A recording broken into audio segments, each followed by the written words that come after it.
Hello, this is Clare Dubois with session 8 of the series that I'm doing for the Million Trees campaign. Just a wild celebration. We are just beneath, by just a few trees, literally 45,000 trees a month. Well over 500,000 trees a year now. A lot of you came on in the last 48 hours. Thank you so much for becoming Tree Sisters. Thank you so much for recognising the privilege of giving back to life. I sincerely appreciate every single gesture of generosity that's coming towards us. So yesterday, session 7, I shared a cartoon that I also got in the car crash that gave me Tree Sisters. And this is a new experiment in seeing whether or not different ways of looking at ourselves can help us wake up to the strangeness of our collective behaviour when it comes to knowing fine well what we're doing to our planet, but doing very little to course correct. So today is another experiment in that. And I want to share two experiences, one from when I was literally 11 years old in a swimming pool, and one as another of my crazy wild experiments in Bristol a few years ago, which was a real eye-opener for me. You know, let's just try something and see if this works and then see what happens, and going, wow, my God, I learned so much in that experience. And both of them are about momentum, the momentum of collective consciousness, and how even though in our individuality we may find great clarity about certain things, the collective consciousness that we're living in, the conditioned reality that we're living in, the momentum of everything that has gone before us can literally carry us still towards a goal that is not of our making. I think it's a massive part of what's going on, huge, if not one of the most defining factors of where we are. The reality is, I do believe we are a caring, generous, loving species. We're not driven to destroy everything. We're not consciously destroying everything. We're just not making a really powerful set of choices to shift to a reality where we can create the sort of world that actually makes sense to our hearts. We're just being carried along by so much messaging that we're not questioning. So when I was 11, we did this experiment in a swimming pool at school where we all went to the edges. We were all in the pool and we all went to the edges, and we were all told to start walking clockwise. And when you start doing that, first of all, it's like, oh, it's a real slog. You know, you've got to try and walk against the water and try and get this momentum building. And it takes a lot. You know, we're all grabbing onto the side of the pool and trying to force our bodies against the water, trying to create a new impulse, a new direction that held all of us. And then, you know, the pool starts responding, the momentum starts building. And very soon, the momentum starts to get so strong that it actually starts to carry us. So you don't, in fact, have to do anything to be carried. You can just let go. And in fact, if you do let go, then the water is just going to keep carrying you.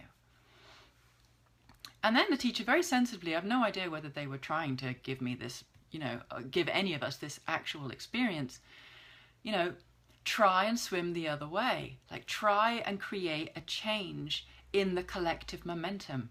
And of course you turn around and you're just going backwards, or you turn around and you start banging into everybody and everybody's just like, you know, get out of the way, stop making a mess, stop being an obstruction. This is the way that we're going, right or wrong, this is the way that we're going. And so the only thing you can do is actually grab onto the edge of the swimming pool.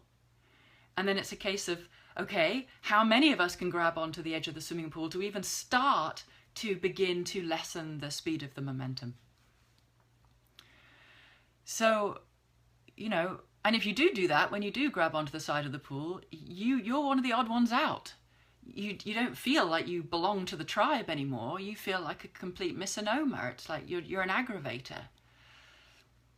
And so there's so many different kinds of momentum going on. There's the momentum of our whole history behind us that is moving us towards what we've decided development looks like and evolution looks like, and this whole push around bigger, better, more, faster, which is our culture that is being spinning faster and faster, and the technology that is spinning faster and faster.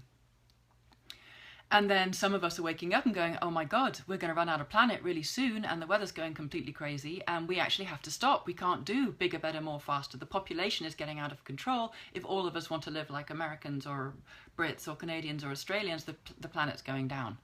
So we're grabbing onto the side of the swimming pool and trying to say, we've got to stop the flow, we've got to stop the flow, but the flow is so damn strong.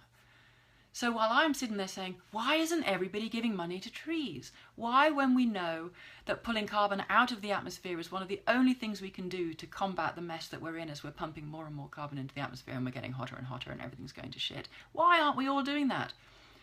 Because the collective momentum in this swimming pool has also disconnected us from nature, so we don't see it as self-protection or self-love to get money from trees, to give money to trees. We see it as we're losing something.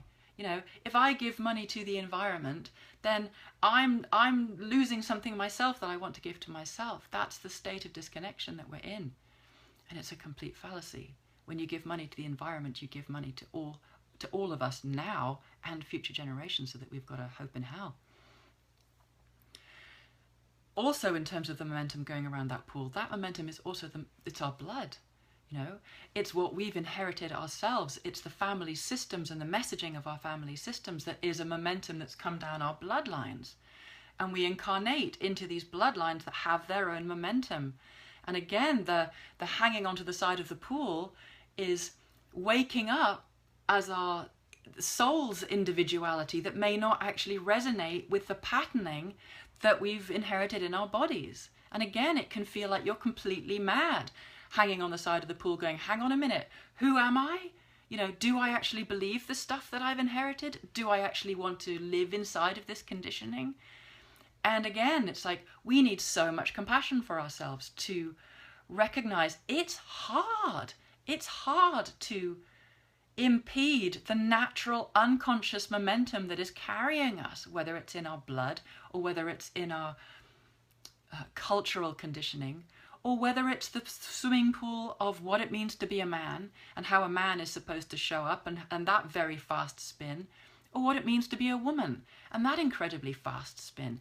How to be a woman. This is how you're supposed to be a woman. This is what's acceptable. This is what is safe. This is what will keep you alive. This is what will make you desirable. This is, you know, all of that conditioning that has created all of that momentum takes a lot of energy to cling onto the side of the swimming pool and go, hang on a minute, this is crap.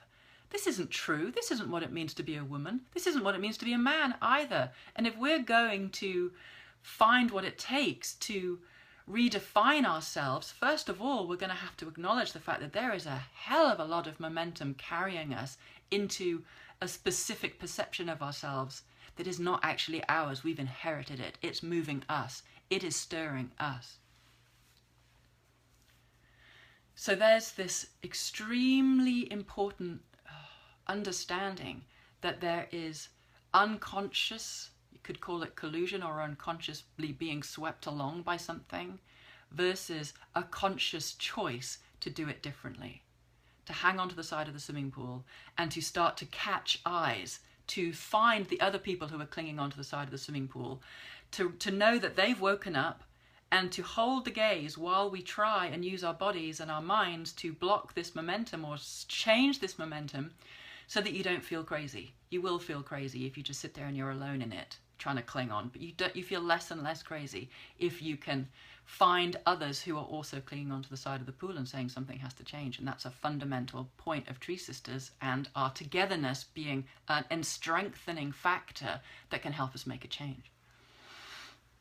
So then, I think it was about 4 years ago, well, when was it? COP15. When COP15 was going on in Copenhagen, I was asked to go and do something radical at a conference in Bristol. And what I decided to do was an actual experiment in momentum, just to see. And so it was a big moment for me because there were men in suits, and men in suits with me doing my wild experiments, I always feel completely on my edge. Anyway, men in suits decided to be part of this experience. There were women and students, and we were all there. And it was a big room, so I was able to say, right, this whole line across the room here is human history. So everyone's going to go and stand at that end, and we're going to walk the timeline of our own development. And then I said, and I need a little group to be some of the custodians of the rainforest. And if you'd like to go and stand over there and just be in nature as you have always been and as you hopefully intend always to be. So they went and sat over there. And they were feeling fine in their rainforest. And looking at our little group, they started walking along, and they were walking along through history as it's been, you know, where nature has done its thing with us, where we've been at war, God knows how many times, where we've been starving, there's been famines, there's been difficulties, and everybody is walking along with their arms by their sides and their heads down. All of them. It was amazing. And then all of a sudden we got to the phase, it's like, there's that much of the timeline, which is history without fossil fuels, and then there's this little bit at the end here where, you know, first of all the scientific revolution, then the industrial revolution, and then the sort of waking up and understanding that we could start burning fossil fuels, and then everything that unleashed because of that. And suddenly everybody's heads start coming up and they start looking around, and it was like, oh my God, there's freedom, you know, enough of the basic needs are covered to say that now we can farm in a different way. Now everybody's got food, now we've got medicine, now we've got heat and hot water, and now we're, you know, now the foundations of a comfortable life are addressed. We can start exploring, we can start experimenting. We've got all this power to do so much with our environment. And everyone was so happy, and simultaneously those that were standing in the rainforest were starting to feel really sick, really sick. Nothing was really happening to their rainforest yet, but they could feel it. All was not well. And so we watched ourselves. I mean, I was standing outside watching the whole thing, but I watched everybody. I could feel it in the room, this feeling of like, oh, you know, we don't have to starve anymore. We're not threatened anymore. Like, and there's plenty, and there's plenty, and there's plenty. And it was like, we're moving into a feeding frenzy. And what I saw was this huge backed up momentum, like ancestral momentum in our blood, carrying us forward from such striving and such trying and toiling and everything into this like promised land of plenty. Historically, timeline-wise, it's an incredibly small little feeding frenzy in relationship to this vast amount of time where there's not been terribly many of us because we haven't been able to support terribly many of us. And suddenly in this tiny bit of time, we're chewing up the planet faster than we know what to do with. And the point is this. It's not just us being a greedy species and a destroyer species and a consumer species. It's this vast well of momentum that's been carrying us in this particular trajectory, including a phase of our development where we were shaming anything that thought it was nature connected, and still are shaming those who are trying to protect nature. Also a phase where we found, you know, our strength and identified with ourselves as superior to nature, that nature was just a mechanism that we could control as part of our feeling our superiority and our dominance and our safety, as this much more masculine patriarchal side came forward, which again is a natural cycle in our evolution. It's like we can say, oh, that's bad, but it's just been part of our evolution. We are an evolving species, period. And as part of our evolution, we now stand at this gateway where we have to go, wow, we're still in a feeding frenzy. We're not done yet. We want to be able to have as much as we want, whenever we want, ongoingly. That's what satisfies us. That's what fills this backed up need to have to be safe, essentially. To be safe, to be comfortable, to be in pleasure, to have everything we want the moment that we have it. And we can't, not ongoingly. And what do we do with that? You know, what do you do when somebody says, actually, you're going to have to grow up now. You can't keep taking your parents for granted. Actually, you're going to have to start taking a new level of responsibility for your planet. You haven't wanted to before now. You haven't even recognized that you needed to before now, because she's just seemingly provided everything ongoingly. And we've hit a point that this can't continue. What do we do? You know, one of the most important things I've learned in my life is that even if I don't want something, even if I can't accept it, the first thing I need to do is accept that I can't accept it. You know, accept that I don't want to wake up to what's going on. I don't want to compromise on needing everything I want and having it in that moment. I want to continue on like that. I have to face that fact about myself. This is why in the Tree Sisters map, the first thing is wake up and see what's true about ourselves. We don't want to wake up. That's why people don't want to give money to trees. That's why it's only 3% of giving is to the environment. We don't want to take care of the environment. We want to use it because that's what we've been taught for the longest time. And we've got to unteach ourselves. We've got to grab on to the side of the swimming pool and recognize that just because we've done something for this amount of time doesn't mean we can continue. Doesn't mean it's the highest expression of who and what we are. Doesn't mean it's the peak of what our species can do. It's not. We're not here to destroy the future for our children. We're here to turn emergency into emergence. Our own emergence as a profound expression of a restorer species who recognizes that we have it in our power to either trash the world for everyone and everything or rebirth ourselves and recreate this world in fullness and sustainability and fertility and abundance for everyone and everything. So it feels like there's a huge grieving to be done. There's not just a grieving for the reality that we're creating, there's a grieving for the unconsciousness that we're going to have to let go of. In effect, the unconscious irresponsibility that we've been condoning in ourselves as part of our evolutionary process towards this place where we assume that technology can solve all and that we live in infinite resources on an infinite planet, which we don't. So while we are in that waking up process, while I say please get hold of the side of the swimming pool and recognize that we cannot continue the way that we are, and it's not all about lack and gloom and doom. There is something exquisitely beautiful about turning towards life and becoming a caretaker. It feels extraordinary. And that is why I'm doing these Facebook Lives. There's 8 of them now, scooting off down the Tree Sisters Facebook page. All of them, my attempt to say, will this work? Will this work? Will it work to show us ourselves like this? Will it work to express this story that I've gone through? What's going to work to help us grab onto the side of the pool and say, you know what? Okay, I'm willing to make a different choice now. Not just to be carried along over a cliff because our collective momentum is carrying us there.